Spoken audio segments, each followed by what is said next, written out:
Terus menurut versi-versi yang kita dengar dari guru-guru, dari para kiai, rata-rata niku ndamel periode kiamat kubra, ini kiamat setelah kehancuran langit bumi. Niku wonten periode pertama. Ini ku trompetan pertama itu melahirkan guncangan, terus dados kiamat kubra. Terus kedua niku bahas. Ini ku sebagian kiai, sebagian ulama nafsiran yaumatar jufur rodifah, rojifah tasawuhan apa rodifah. Kulu bu yauma idzin apa wajifah. Niku sami sedanten. Rata-rata ulama darani malaikat sing nyekel trompet utawi sing calon nyebul trompet malaikat Israfil. Karena kiamat itu sudah dekat, niku sampai ada yang mengatakan bahwa trompet malaikat Israfil niku sudah di mulut, jadi wis di mulut. Karena apa? Nyebul. Dan semua ayat Quran menunjukkan memang kalau kiamat sudah dekat. Semua redaksi Quran niku semua menjelaskan bahwa kiamat itu sangat dekat. Nah, jenengan tangklet dari diinformasikan dekat. Nggih. Ben sampean enggak salah paham. Dari diinformasikan dekat itu mulai zaman Rasulullah sampai sekarang pun 1428 Hijriah. Hampir 16 abad. Niku mawon ngangge tahun Hijriah. Tapi lalu dalam masa ribuan lebih kok belum juga datang. Nah, ini pentingnya satu metode ilmiah. Rata-rata mufassir itu menafsirkan bahwa sesuatu yang pasti terjadi itu dekat. Nah, apapun jumlah waktu, kepanjangnya waktu, kalau pasti terjadi itu pasti dekat. Makanya dalam kitab-kitab kalau diterangkan ala inna sa'ata qarib bahwa kiamat itu dekat, mesti rata-rata mufassir mengatakan fa inna kulla atin qaribun, karena setiap yang akan datang pasti dihukumi dekat. Kayak kita ini dengan kematian. Kematian kita mungkin ada yang sampai umur 70 tahun, 60 tahun. Tapi karena kita ini pasti mati, itu seakan-akan asal eling mau nih grogi tenan. Eling tok niku napa? Grogi. Karena kita yakin itu pasti terjadi. Itu satu metode untuk menerangkan bahwa dekat itu karena mesti terjadi. Metode kedua niku berbanding dengan umur dunia. Umur dunia wingi kula maca teng Kompas, versi Kompas itu sekitar 3 miliar berapa dari bumi diciptakan sampai sekarang, kalau versi ilmuwan itu sekitar 3 miliar berapa. Nggih to nggih wong dinosaurus mawon sekian ratus juta. Artinya kalau betul dengan hitung-hitungan itu misalnya kiamat itu 1 miliar lagi ya dekat, karena berbanding dengan masa lalu yang pun lebih 3 miliar gitu kan. Nah, kalau setuju metode ketiga. Metode ketiga karena Allah itu abadi dan Allah itu azali. Itu melihat waktu itu ya kalamhil basari huwa aqrab. Itu tidak ada artinya semua. Dan teori ini cara kula paling dekat secara ilmiah, apalagi sekarang secara sains, secara ilmiah. Misalnya ngeten. Cara semut kon mecah nondok, itu pikirane kok bisa mecah nondok itu nak bar grogoti 2 wulan lagi sono apa? Cah, nak sing mbok kongkon semut.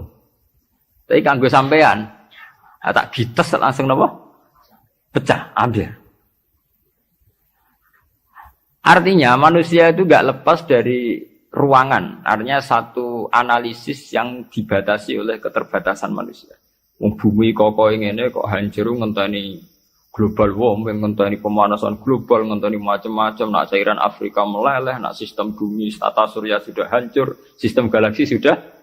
Iku acara manusa. Jadi dengan segala ilmiahnya manusa bayangno kiamat tentu nunggu global warming, nunggu tata surya sing rusak galaksi. Padha cara semut kon mecah nondok. Iku kira-kira pikirane tak mulai ke pojok endi sing paling lemah, endi sing. Cara sampean mbok kites mulai kon diwe ya pecah. Ya padha. Kowe ngrubahno gedung sing nganggo beton, nganggo cor, nak manual ya tak palu kon ndi supaya rubah. Tapi nganggo bom atom, cek mbok dakok endi wae ngene apa? Hancur. Ya.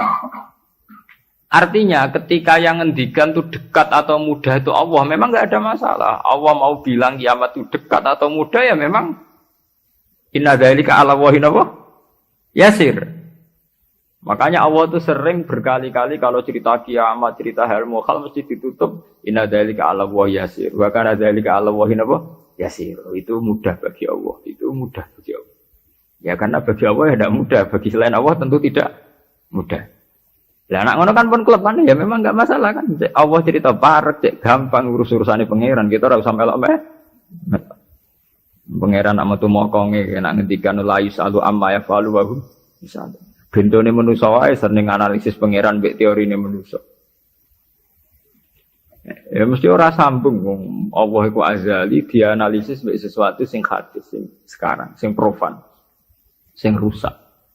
Makanya para pencari Tuhan yang murni dengan rasional tentu tidak akan ketemu karena dia akan mengkiaskan barang-barang hadis untuk meneliti barang-barang azal. Ini wow, contoh paling gampang nih wow. Bahwa manusia itu cara berpikir itu pun mesti dibatasi dengan ruang dan waktu. Padahal pangeran, bukan buta ruang, bukan buta apa waktu. Ini gue mau apa? Ya contoh termudah itu. Contoh termudah, jika kita nganggap kiamat, itu tentu dengan teori rasional kita akan bicara tentang bumi tua sekian tahun lagi. Sistem galaksi itu per tahun bergeser sekian. Kayak laut itu ngalami rob itu setiap tahun itu sekian senti. Kalau sekian senti kali sekian ratus tahun, berarti begini. Pemanasan global ya gitu, kalau kena emisi karbon sekian tahun sekian, berarti sekian ratus tahun kemudian sudah begini kan bisa dihitung secara sains. Tapi itu kan hitung-hitungannya manusia. Tapi kan beberapa kali sejarah membuktikan itu keliru. Kelirunya ya karena kemungkinannya itu dua. Satu bahwa itu tidak diciptakan efek yang melawan. Nomor dua bahwa kejadiannya itu tidak mesti seperti itu. Ya contoh. Ketika dulu wong nak nandur gabah nganti 8 bulan, nanti 6 bulan, terakhir 6 bulan. Itu orang mikir dihitung, dulu sering krisis pangan dihitung, nak uang jumlahnya tambah terus. Nah, terus gabah panennya 6 bulan iso kelamparan. Dalam penemuan ilmiah sing iso 3 bulan. Sehingga zaman manusia sithik sering telat beras, sampai wong mangan jagung bekatut. Saiki wong pirang-pirang ora tau telat napa? Beras.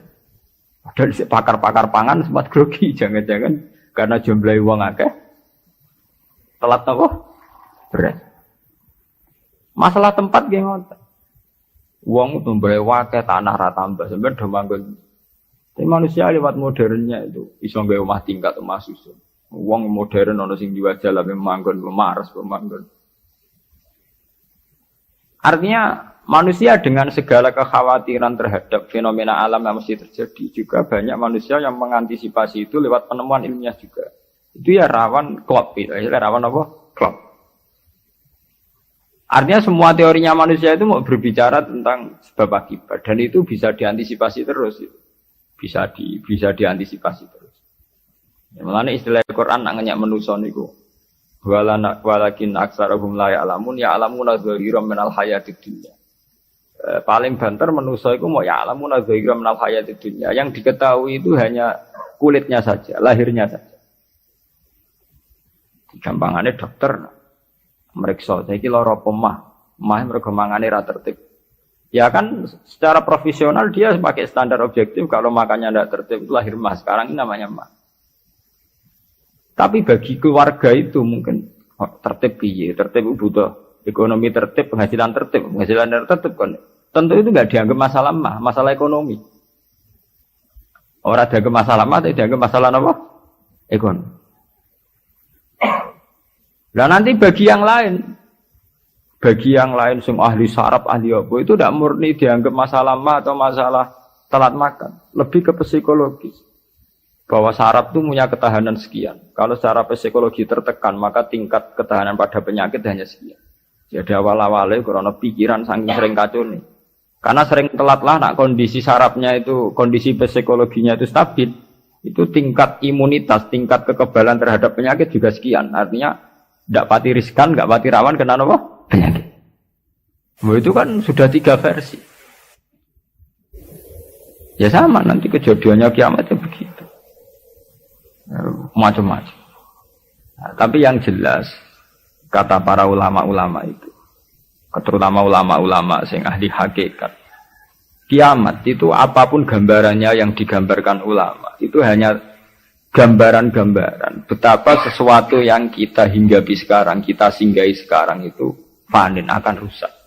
Kullu man 'alaiha fani wa yabqa wajhu rabbika dzul jalali wal ikram. Bahwa semuanya itu akan rusak musnah. Karena apa? Bagi yang nglakoni, sing nglakoni. Untuk hancur walang-walang ora usah ngenteni kiamat kubra. Kowe nek semua tek ning jero kuburan balungmu wis walang-walang, wis dadi pestane cacing dan sebagainya.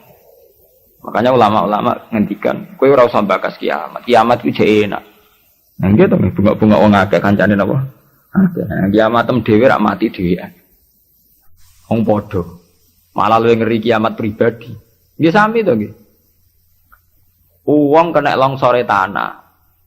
Nak cara sing dahsyat iku kaya nak bumi rubuh utawa bumi hancur sawangane dahsyat. Tapi bagi sing lakoni sami mawon. Sampeyan jajal lah wis tak pendem dhewean. Bae biasa-biasa ae cara sampean tetep bagi sing dipendem tetep ora biasa to. Tetap peristiwa besar. Sampean dipendem tiang. Cara sing mendem ya biasa ya, pancen wong duwe nyawa dipendem ya mati, tapi kanggo sing dipendem ya kejet-kejet tenan ya lara tenan. Artinya untuk menjadi kiamat itu udah harus nunggu kiamat kubro. Semua yang dialami oleh manusia, tragedi-tragedi itu tentu akan menjadi peristiwa besar, maha besar. Balik kok kelaparan sing mlebu ning TV ngenteni busung luapar wong Irian Jaya, wong Afrika, wong macam-macam. Tapi kangge individu yang hari itu sedang lapar ya ngeri tenan lah diberitakno lah ya wis ngeri. Wong karena dia benar-benar ngalamin apa? Kelaparan. Nah, makanya ketika ulama-ulama ilmu hakikat itu lau asyraqa laka nurul yakin la ra'aital akhirata aqraba ilaika min antar tahila ilaiha. Andaikan kamu imannya benar, itu tentu melihat akhirat itu sekarang, tidak usah nunggu nanti. Lau asyraqa laka nurul yakin, la ra'aital akhirata aqraba ilaika min antar takhila ilaiha. Andaikan kamu sudah sampai ainul yakin, hakul yakin, kamu melihat akhirat itu sekarang. Tidak usah nanti-nanti nunggu mati atau nunggu ono ba'at, nunggu swarga napa? Neraka. Kenapa? Ya itu tadi. Bagi orang yang khosyahnya tinggi, orang-orang yang pada kelas iza zikrawah wajilat, akhirat itu sekarang. Sampai nanti ya akhirat, besok ya akhirat lagi, hari ketiga ya akhirat lagi. Sampai kita mati ya akhirat lagi, sekarang pun akhirat lagi. Maksudnya gimana? Bahwa paling kita takuti saat mati adalah masuk surga sebagai simbol ridho Allah dan masuk neraka sebagai simbol tubuh. Dan bagi orang yang sangat takwa, itu takut ya dimulai dari sekarang. Setiap detik kita takut, jangan-jangan kita tidak dalam ridha Allah. Setiap detik kita takut, jangan-jangan kita sedang dalam suhtu. Nah, ketakutan-ketakutan ini tentu menjadi kita sudah benar-benar kayak di akhirat. Artinya untuk trauma tentang neraka, untuk menikmati surga itu ya dimulai benar-benar sekarang. Artinya ning swarga sing tak goleki ya ridane Allah. Ning neraka sing tak wedeni ya sekarang juga kita juga begitu. Sekarang juga kita sing paling wedi ya mbek suhtuwah. Sing paling seneng ya mbek ridho. Nana akhirat ngenteni mati ya akhirat yang bentuk. Ya akhirat kowe-kowe iku. Wedi pangeran ngenteni mati, nggo ning kuburan dhewean. Go ditangisi mudin ki saiki dhewean ning kuburan. Ora ana dulur, ora ana sanak. Lah apa zaman ning donya akeh wong terus bahagia, ana dulur mana tukaran. Ana bojo malah ge. Saiki kowe lara ning kuburan dhewean ra ana anak, mana ana anak geger malah mbek anak. Ya mudin ya ilmiah. Apa? Mudin itu pek menange dhewe ndek ning nglakoni rutin. Kan apa nak dhewean terus lara kan betul mesti itu. Ada kok anak bojo, zaman ning dunia malah kadang anak bojo masalah. Itu artinya apa? Itu tadi. Kiamat itu ada, ba'ats itu ada. Kita nanti mati, nanti kita dihisab. Tapi seorang mukmin sejati tentu tidak akan menunggu hisab itu datang nanti. Mulai sekarang itu takut hisab. Makanya sampai Rasulullah ngendikan hasibu anfusakum qabla an tuhasabu. Kowe iku ngitung awakmu yo saiki, ngrasa awakmu mbok evaluasi terus, mbok hisab terus. Ya Allah, hari ini saya melakukan amal baik berapa, amal jelek saya berapa. Qabla an tuhasabu, sebelum benar-benar hisab itu nanti nyata. Audit dari Tuhan nanti belum. Makanya Rasulullah itu nganggap kiamat ya biasa mawon, sesuatu yang kecil yang biasa. Mati oleh Rasulullah dianggap biasa. Karena bagi orang yang takwa, tentu dalam hidup itu sendiri yang diperjuangkan. Gimana setiap detik, setiap hari ada evaluasi. Saya ini sedang dalam ridha Allah atau dalam suhtullah. Nah, orang yang sudah begini ini yang masuk innamal mu'minuna alladzina idza dzukira Allah wajilat. Nah, aku ya ora wajilatem bayangno. Waduh, ketemu Allah ning kiamat amalku elek tok sok ben piye. Lah apa saiki ora ketemu pangeran jen giendo. Ketemu pangeran ngenteni kiamat. Lha iku jenenge kalah. Innahum ar-rabbihim yawma idzil lamahjubun. Jen bekicap uripe ubek napa? Jogeman utek ngene utek elek. Jogeman urip. Duh koyo apa menang nang akhirat gak sowangu, mau ketemu pangeran. Wedi ngono ora usah ngentek esuk mpe. Ya saiki detik ini juga. Paham? Nah, sampean taklet. Niku rak makom sing dhuwur. Ora makom dhuwur-dhuwuran, jan aturane kudu ngono. Iki aturan, ora senengane kok makom-makoman. NU nek kon nggih makom. Lho pancen begitu. Standar seorang mukmin, innamal mukminun standare idza dzikira Allah wajilat qulubuhum. Ora ana innamal mukminuna sing papan atas terus papan menengah napa? Papan bawah. Nah, sendiri kenal wali dari makom dhuwur, nak wong am makom ndek. Wis suwe nak wali dhuwur wong am ndek, tapi iku kewajiban. Subhanallah wa bihamdihi adada khalqi wa ridha nafsihi wa zinata 'arsyihi wa kalimati. Subhanallah wa bihamdihi adada khalqi wa ridha nafsihi wa zinata 'arsyihi wa kalimati. Subhanallah wa bihamdihi adada khalqi wa ridha nafsihi wa zinata 'arsyihi wa kalimati.